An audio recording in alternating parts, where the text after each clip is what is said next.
తెలుసు, పరిచయం అక్కర్లేనటువంటి వ్యక్తి.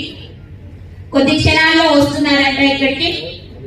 మరి గతంలో కూడా పట్టభద్రుల ఎమ్మెల్సీ ఎన్నికల్లో బరిలో 2 పర్యాయాలు నిలిచినప్పటికీ కూడా ఓటమి చవి చూశారు.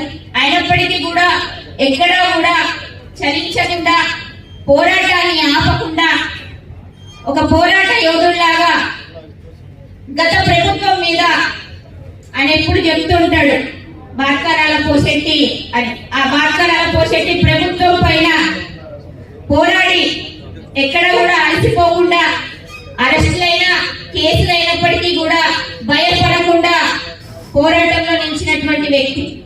అలాంటి వ్యక్తిని మనము చదువుకున్న వాళ్ళము, డిగ్రీలు పూర్తయినటువంటి విద్యార్థులు కానివ్వండి, ఉపాధ్యాయులు, ఉద్యోగులు, మేధావులు అందరూ కూడా ఆలోచించాలి.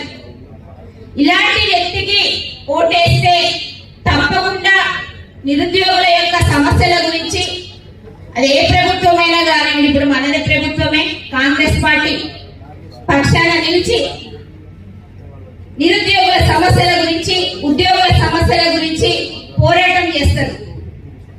శాసన మండలిలో ఆయన గళాన్ని విప్పుతారు కాబట్టి తప్పకుండా మీరందరూ